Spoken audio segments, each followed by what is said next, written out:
ఉపనయనం ఎవరికి ఎప్పుడు ఈ రెండు విషయాల్ని మొదటి శ్లోకంలో మనం తెలుసుకుందాం.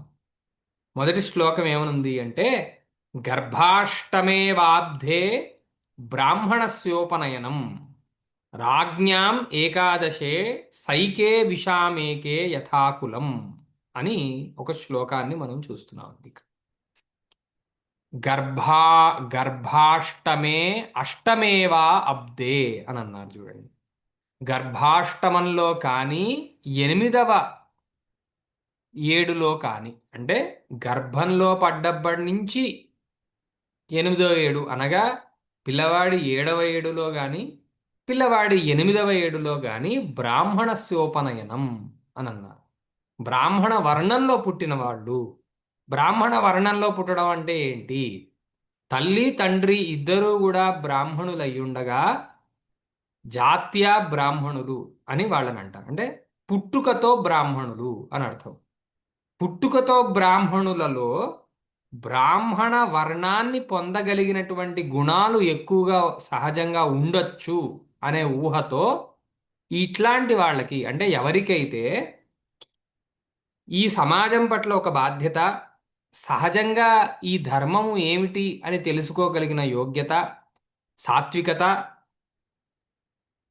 పెద్ద విషయాల కోసం చిన్న చిన్న విషయాల్ని వదిలేసుకోగలిగినటువంటి గొప్ప మనస్సు ఇవన్నీ కూడా ఉంటాయో వాళ్ళని బ్రాహ్మణులు అని అంటారండి. బ్రాహ్మణుడు ఎవరు అనే విషయం మళ్ళా మనకి మహాభారతంలో ధర్మరాజు యక్ష ప్రశ్నల సందర్భంలో చాలా చక్కగా వివరించారనమాట. పుట్టినంత మాత్రాన తల్లి తండ్రి బ్రాహ్మణులు అవుతుండగా వాళ్ళిద్దరికీ పుట్టినంత మాత్రాన బ్రాహ్మణుడు అయిపోడు. వాడు ఏ ఏ గుణాలు కలిగి ఉంటే బ్రాహ్మణుడు అవుతాడో అక్కడ చాలా చక్కగా వివరించారు. ఇంకో సందర్భంలో మనం వర్ణ ధర్మాల్ని వాటిని తెలుసుకునేటప్పుడు అవి ఇంకా వివరంగా తెలుసుకోవచ్చు.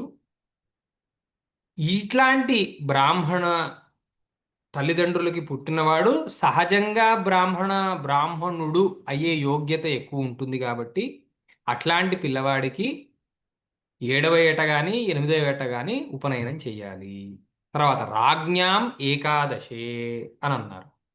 ఎవరైతే క్షత్రియులుగా పుట్టారో అంటే తల్లి తండ్రి ఇద్దరూ క్షత్రియులై ఉన్నారో వాళ్ళకి సహజంగా ధర్మాన్ని రక్షించే ఒక గుణము,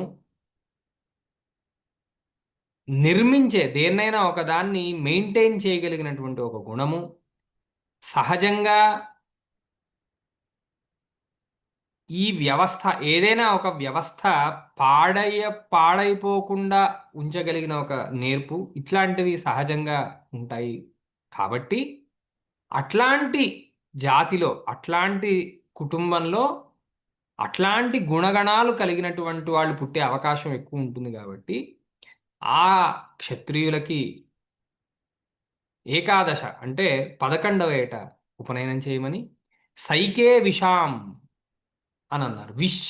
విషౌ విష అంటే వైశ్యులు ఎవరైతే ఉన్నారో వారికి ఇంకొక 7 కలుపుకొని 12వ ఏట కానీ 13వ ఏట కానీ యథాకులం అని ఇంకొకటి చెప్పారండి. కులం అనే దానికి అర్థం ఏంటంటే కుటుంబం అని అర్థం. ఇప్పుడు ఒక్కొక్క కుటుంబంలో ఒక్కొక్క ఆచారం ఉంటుంది. దాన్ని కూడా మనం పరిగణనలోకి తీసుకోవాలి.